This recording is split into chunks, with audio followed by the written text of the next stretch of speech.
Ford dealers are panicking because China has announced something the American truck market was not prepared to face. Not just another electric vehicle, not just another overseas competitor.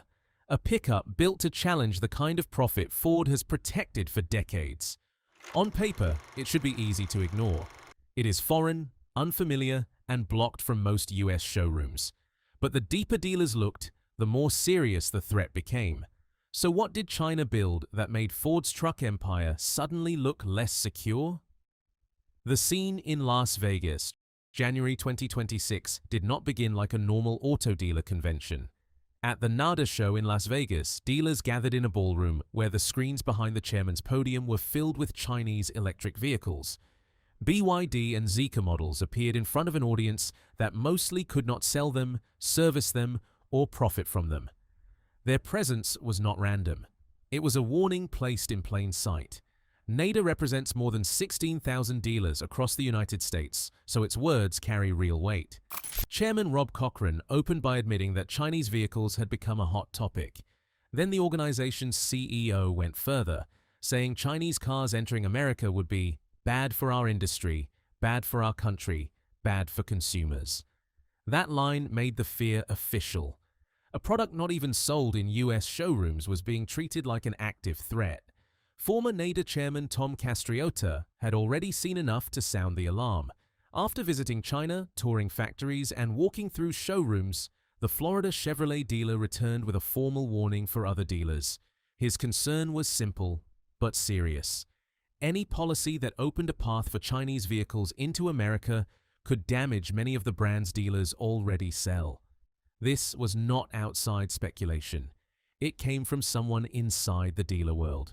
The reason the warning hit so hard comes down to trucks. The Ford F-150 has been the best-selling vehicle in America for more than 40 consecutive years. Not just the best-selling truck, the best-selling vehicle of any kind. For dealers, trucks are not only products, they are profit centers. One strong F-150 sale can help carry weaker models on the same lot.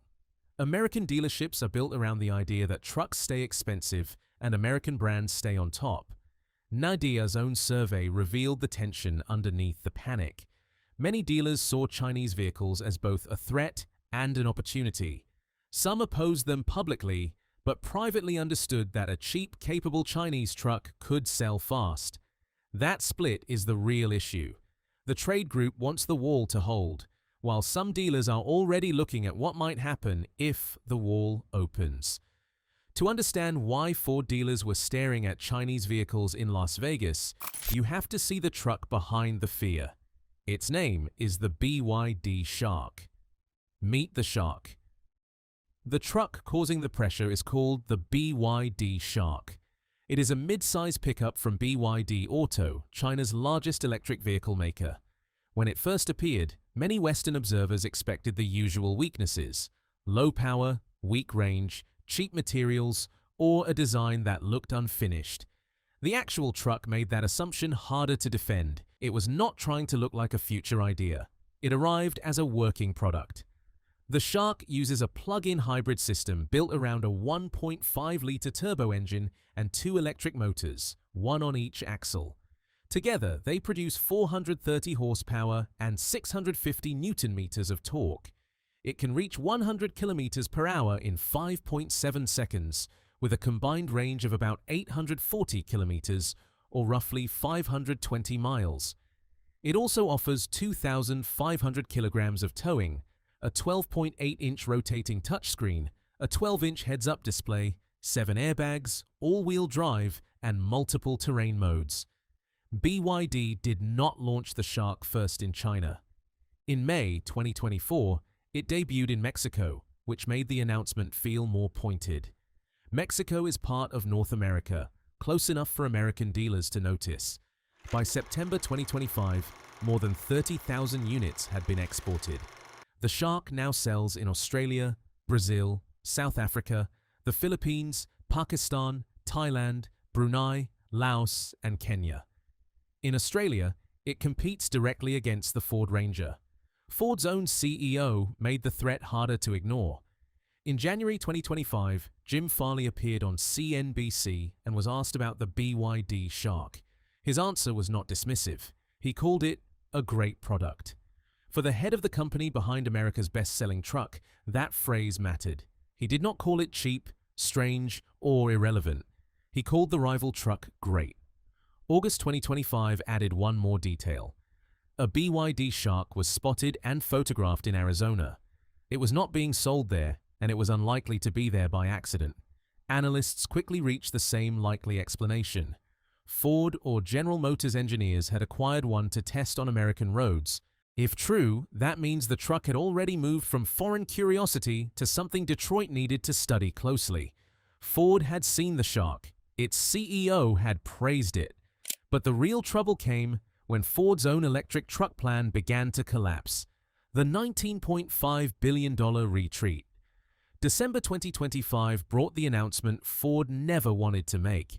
The F-150 Lightning, the all-electric pickup introduced in 2021 as a symbol of America's EV truck future, was ending production for good. There would be no 2026 model. The truck that was supposed to prove Ford could carry its most important nameplate into the electric age had been pulled from the plan. The numbers behind that retreat were even harder to ignore. Ford recorded $19.5 billion in write-downs and charges, including $8.5 billion tied to cancelled EV programs, $6 billion from ending the SK On battery joint venture, and $5 billion in broader program costs. Its Model E division had already lost $4.7 billion in 2023, $5.1 billion in 2024, and another $3.6 billion through the first 3 quarters of 2025. Ford was not just cancelling one truck. It was admitting the math behind its EV truck strategy had broken. The Lightning's price problem exposed the deeper issue. Ford had promised the truck in 2021 with a starting price near $40,000, but by the time it reached buyers, prices often sat between $55,000 and $90,000. Jim Farley later said the quiet part clearly: these really expensive $70,000 electric trucks don't make sense. His point was not only about buyers, it was about profit. Ford had spent billions trying to make a large electric pickup work, then concluded the model could not support itself. Sales made the decision even stranger. Through November 2025, Ford sold only 25,583 Lightnings, down 10% year over year. Yet the Lightning still outsold the Tesla Cybertruck in the United States that year. It was the best-selling electric pickup in America, and it still did not survive. That detail made the retreat more serious, because Ford was not cancelling a total failure. It was cancelling the category leader. The final image was symbolic. Workers at the Rouge Electric Vehicle Center in Dearborn were moved back to gas-powered F-150 production. Battery plants meant to support the Lightning were repurposed for grid energy storage. While China was expanding its truck lineup overseas, Ford was moving people, money, and factory capacity away from the electric pickup it had once treated as the future. Ford was stepping back from its electric truck bet. At the same time, China was moving faster than American automakers had expected. The speed problem. China's rise did not happen slowly once the machine began moving. Around 40 years ago, the country produced roughly 5,200 cars per year. By 2025, it produced 34.5 million vehicles, more than the United States, Japan, India, Germany, and South Korea combined. That growth came from subsidies, industrial policy, and a system that Western automakers had helped build through decades of market access and partnership. The most dangerous part is speed. A Chinese EV company can take a vehicle from development to market in about 20 months, while American and European brands often need around 40 months. That means for every one generation Ford builds, BYD can move through 2. While Ford prepares a 2027 answer to Chinese trucks, BYD can already be changing batteries, software, trims, and pricing before that answer even reaches a showroom. Regulatory approvals show how fast the system is working. In one recent year, BYD received approval for 38 new models in China, while Volkswagen received 6 and Nissan received 2. Together, BYD, Wuling, and Geely received 83 model approvals in the same period. This is not normal competition. It is a production and development cycle running at a pace legacy automakers were not built to match. The global sales line has already been crossed. In 2025, BYD sold 4.6 million vehicles, while Ford sold 4.4 million. For the first time, a Chinese automaker had outsold an American one worldwide. Analyst Michael Dunn described the pressure directly, saying Honda, Nissan, Ford, Volkswagen, Chevrolet, and Stellantis were taking a beating in markets outside the United States, including Australia, the UK, Mexico, Brazil, the UAE, and Spain. Pickup trucks are now part of that same wave. Chinese NEV pickup sales overseas grew 335% from January through November 2025. In November alone, BYD sold 3,500 pickups overseas, while Geely's radar brand sold 2,000 more. This was not one lucky market. It was a coordinated rollout across countries where American trucks do not have the same protection. And that raises the next uncomfortable question. How did China build this much capability so quickly? The answer is difficult for Ford and GM to say openly. China did not learn the auto business from the outside. American companies helped teach it. How America taught China to build trucks from the 1980s through 2018, China used a simple rule for foreign automakers that wanted access to its market. Companies had to form joint ventures with Chinese partners and give them at least 51% control.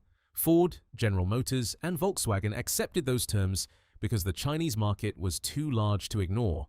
The trade was clear: access to buyers in exchange for knowledge, engineering methods, factory systems, supplier networks, and quality control all moved into Chinese partner companies. Ford's China venture, Chang'an Ford, once looked like a major success. In 2016, it sold 957,500 vehicles. By 2025, that number had collapsed to 99,400. Chinese buyers who once needed the Ford badge now had strong domestic options. Ford's China EBIT also dropped 40% over 3 years, even after $900 million in 2024 earnings. Then, in April 2025, Ford suspended exports of the F-150 Raptor, Mustang, Bronco, and Lincoln Navigator after Chinese retaliatory tariffs reached 150%. BYD's move with the Shark makes the strategy clearer. The BYD Shark is not sold inside China, even as Chinese EV market penetration passed 50% in 2025. It was built for export from the beginning. Its targets are places like Mexico, Australia, Southeast Asia, and Brazil, where Ford Ranger and Toyota Hilux buyers matter. This was not a domestic truck that accidentally went global. It was designed as a global weapon. Ford's own answer now has an uncomfortable twist. The company is working with Jiangling Motors Corporation, a Chinese manufacturer, to develop affordable EVs and commercial vehicles. In other words, Ford is trying to fight China's low-cost manufacturing by partnering with a Chinese manufacturer. The competitor and the collaborator are starting to blur. That makes the panic around Chinese trucks harder to separate from the business reality underneath it. The pattern is now visible across the auto world. Chinese automakers took what they learned during the joint venture era, added scale and government support, and started competing with the companies that helped train them. Now they are entering global truck markets at prices Ford and GM struggle to match. The question becomes simple. If Chinese trucks are already competing overseas, what is really stopping them from doing the same in America? The answer is one wall: a tariff. But by 2026, even that wall was starting to show cracks. The tariff wall and its cracks. In May 2024, the Biden administration imposed a 100% tariff on Chinese electric vehicles. That one rule is the main reason the BYD Shark is not sitting in American dealerships. In Mexico, the Shark sells for roughly $44,000. After the tariff, it would cost more than $88,000 in the United States. At that price, it loses the advantage that makes it dangerous to Ford. Dealers are still not relaxed because geography changes the picture. In Mexico, Chinese vehicles now hold about 25% of new car sales, and BYD chose Mexico for the Shark's first global debut outside China. That was not a random launch. It placed the truck directly on North America's doorstep. Mexico even considered a BYD factory before backing away under pressure from Washington. The plant did not happen, but the signal was clear. Canada created another opening. In February 2026, Canada announced it would allow a fixed volume of Chinese EV imports. BYD is preparing 20 dealerships across Toronto, Montreal, Calgary, and Vancouver by the end of 2026, and Chinese EVs began arriving in May. For American dealers, that means the wall has a northern crack. Chinese vehicles may not be in US showrooms yet, but the brand is building nearby. The Shark itself is not on Canada's pre-clearance list, so the exact truck causing alarm is not crossing into Canadian dealerships for now. But BYD's infrastructure is moving before the Shark does. Stores, service networks, customer awareness, and brand trust all take time to build. By the time the truck is eligible, the foundation may already be waiting. That is why dealers cannot simply ignore the Canadian route. Ford knows the wall may not hold forever. That is why its next answer is built around a promised $30,000 truck, and a very big question about whether Ford can actually deliver it. Ford's $30,000 answer. Ford's answer to the Chinese truck threat is a new mid-size pickup built on what it calls the Universal EV platform. The target price is about $30,000, with production planned for 2027 at the Louisville assembly plant. Jim Farley described it as a Model T moment, meaning Ford does not want people to see it as just another electric truck. It is supposed to be a reset in how Ford builds affordable vehicles. The cost plan is built around specific changes. Ford is moving to LFP batteries, using megacasting, and cutting complexity across the assembly line. The platform is designed with 20% fewer parts, 25% fewer fasteners, 40% fewer workstations, and 15% faster assembly. Ford also created a Skunk Works team near Los Angeles to move faster than a normal legacy automaker. The goal is clear: copy the speed and cost discipline that made Chinese trucks so dangerous. The problem is that Ford has made big price promises before. The F-150 Lightning was announced in 2021 with a starting price near $40,000, but by the time buyers saw it, many versions landed between $55,000 and $90,000.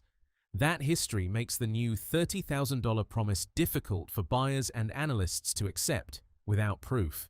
Even if Ford reaches that number, China's domestic EV truck market has models around $18,000, which means Ford would still be cheaper than before, but not truly equal.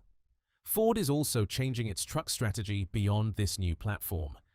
The F-150 Lightning name is expected to return as an extended-range EV using a gasoline generator to keep the truck moving after the battery runs low.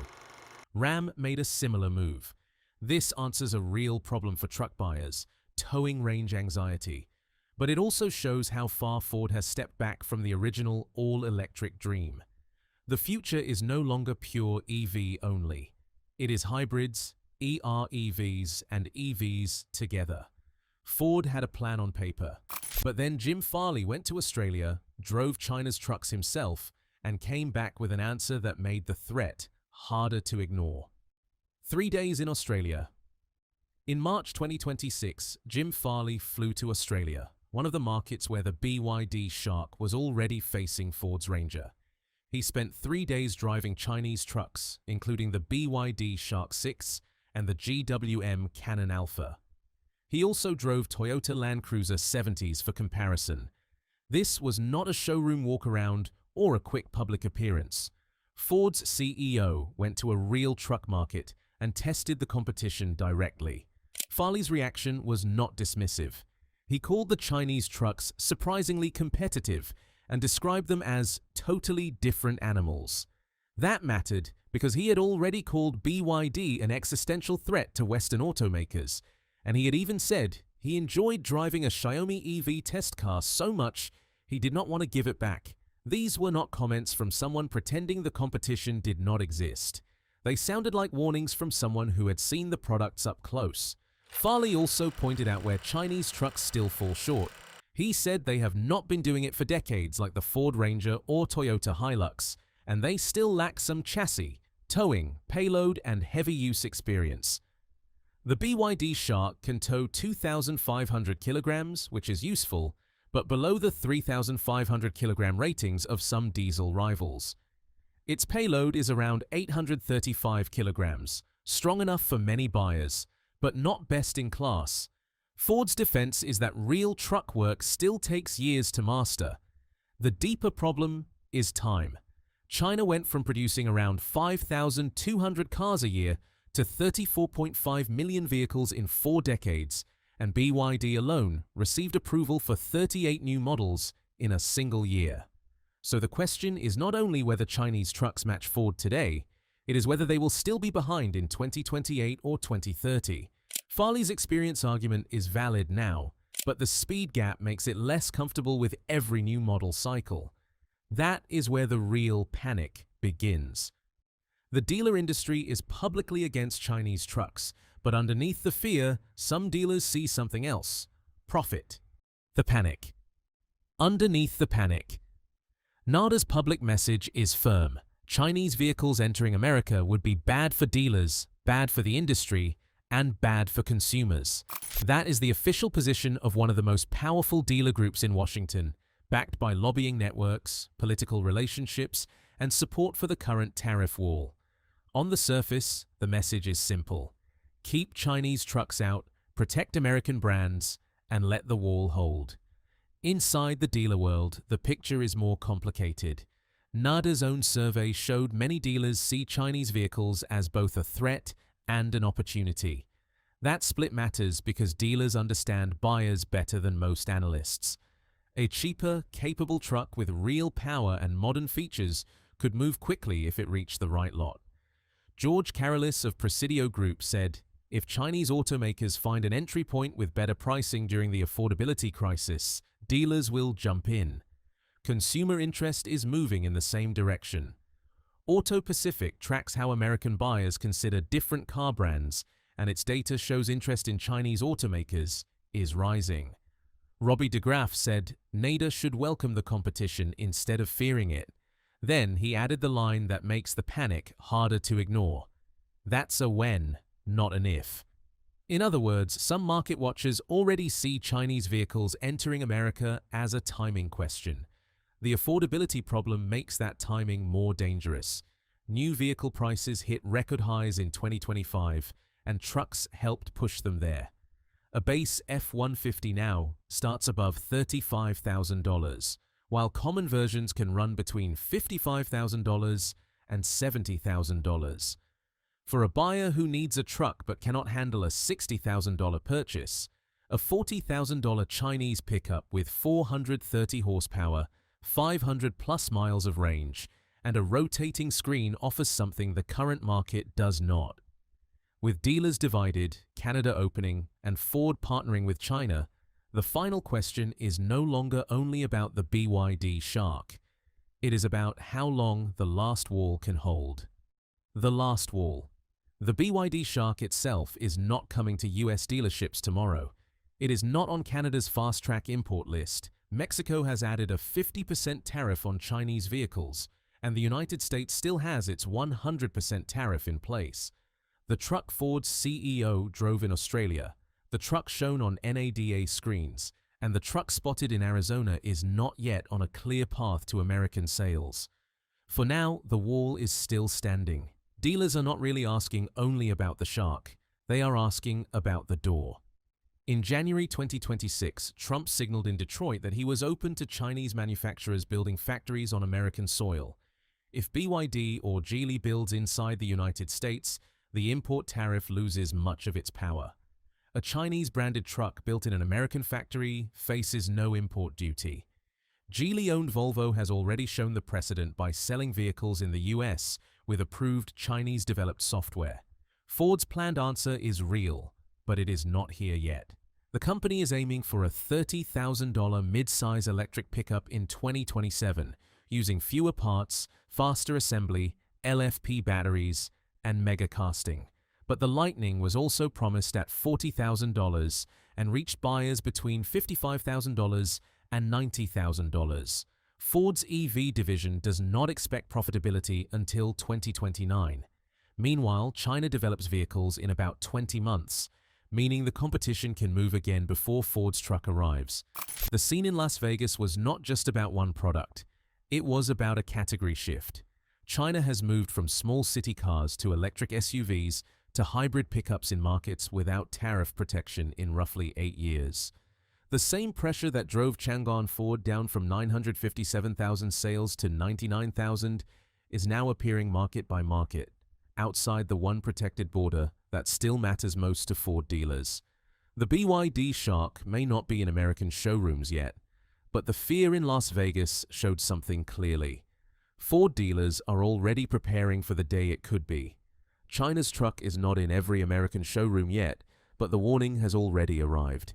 If Ford cannot answer fast, dealers may face a market they no longer control alone.